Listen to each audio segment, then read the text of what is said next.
Hello, Nick. Hello, how are you? I'm too good. How are you? Very well, thank you. Thanks for having me on the show. No, it's our pleasure actually. Welcome to India. Oh, this is awesome. This is my 6th time to come to the beautiful country, but definitely my first time and not my last time in Hyderabad.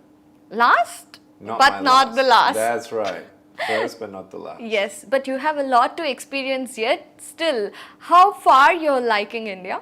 Oh, I love India. Love the people, the hospitality, and the food's amazing. I know I haven't tried all of them yet and the dishes, but it's wonderful to be here. And tomorrow we're going to Guntur. So we're on a tour to inspire as many young people of India as possible in a very short time. That's my hometown.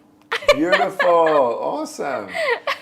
So good to have you here. You know what? After sitting and right now starting off, I truly believe inspired even without starting off the interview. That's the aura you're carrying around. Thank you. So, Nick, you give a lot of speeches. You inspire a lot of people. But how do you perceive life?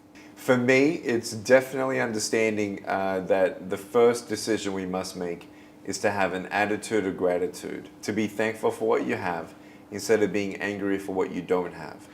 And then also in the understanding of life, sometimes you may not understand a lot of the unexpected seasons of life. I think the last several years, I think we've all gone through ups and downs and depression and anxiety and so many other emotions in us.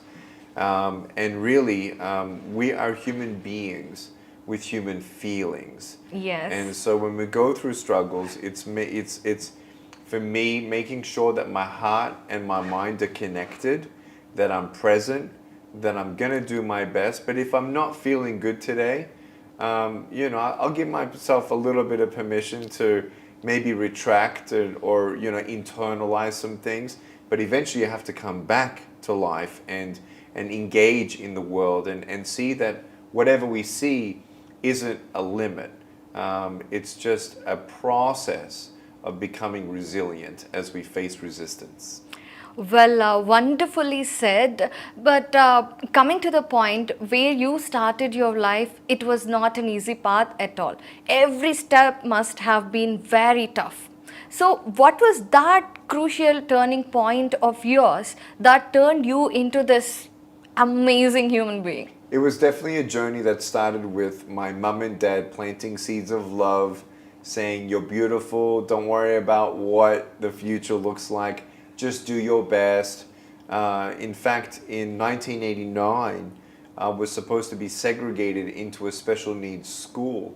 But my mom went to the education ministry and actually opened up the integration for children like myself. And so I had a lot of opportunities to, progress. And I'm so glad to see the progression here with the government of India and the education system here and the awareness of people with special needs. And for me, it was realizing, I had no arms and legs, but it was difficult when I thought it was a big deal.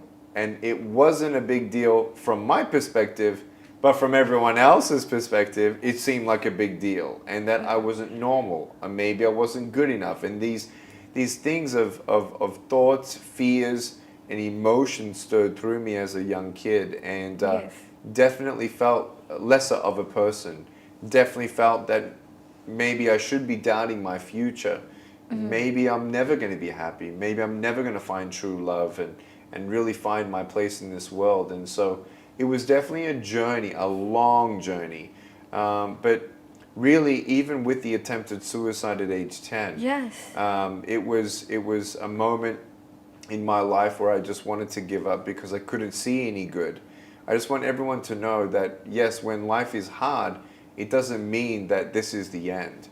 If you choose to stay, beautiful things can come from your broken pieces when you give your broken pieces a chance. And so I actually played soccer at age 13 and hurt my foot so bad that I was in bed for 3 weeks, and I realized I have a choice, either to be angry for what I don't have or be thankful for what I do have. And that's when the undergirding foundation of the attitude of gratitude really came in my heart and my mind at age 13. And so that was a stepping stone getting out of depression, being thankful and focusing on those good things, talking to people with my feelings, and also realizing that there are other people in the world who have it worse.